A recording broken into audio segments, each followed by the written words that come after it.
அஸ்ஸலாமு அலைக்கும் வரஹ்மத்துல்லாஹி வபரகாத்துஹு.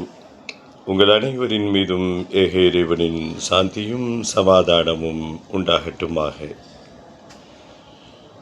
தினமும் ஓர் இறைவசனம். முறையான குர்ஆனை எப்படி ஓத வேண்டுமோ அந்த முறையான உச்சரிப்புகளுடன் அந்த வசனத்தினுடைய மொழிபெயர்ப்பையும் சேர்த்து ஒரு அற்புதமான கலவையாக வெறும் 2 நிமிடத்தில் தொடர்ந்து தினசரி இறை அருளால் நாம் பதிவிடுகிறோம். பல அன்பு உறவுகள் பார்த்து கொண்டு வருகிறீர்கள் என்ற மகிழ்வு அல்லாஹுவின் மீது நாம் அதிகமாக நன்றி செலுத்துகிறோம்.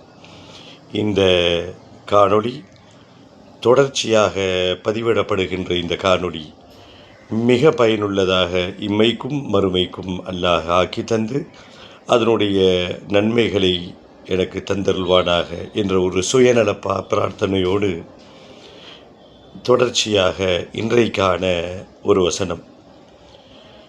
இந்த வசனம் அறிந்து கொள்வதற்கு முன்பாக தொடர்ச்சியாக கடந்த சில தொடரில் அரபி குர்ஆன் ஓதுகின்ற பொழுது எப்படி உச்சரிக்க வேண்டும், அப்படி முறை தவறி உச்சரித்தால் என்ன நடக்கும், இது கூடுமா கூடாதா என்றெல்லாம் ஓரளவுக்கு நாம் தெளிவாக விளங்கியிருக்கிறோம்.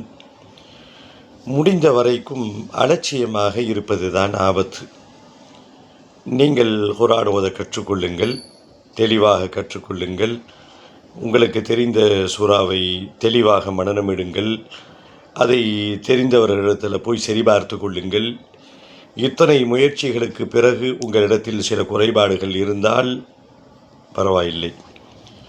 எதுவும் செய்யாமல் ஒரு சின்ன துரும்பை கூட கிள்ளி போடாமல், தூக்கி எறியாமல், எந்த முயற்சியும் செய்யாமல் நான் ஓதுவதுதான் சரி, நான் தமிழிலே படித்திருக்கிறேன், நான் அப்படின்னு நீங்களாக ஒரு எண்ணத்திற்குள் வந்து உங்களுடைய சூறாக்களை நீங்கள் சரி பார்க்காமல் ஓதினால் இது நிச்சயமாக பிழையாகும்.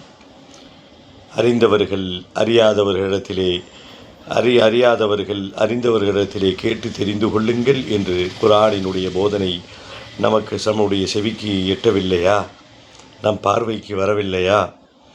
ஆம் அன்பு உறவுகளே, உங்களிடத்தில் எத்தனை சூறாக்கள் மனனமாக இருந்தாலும் பரவாயில்லை.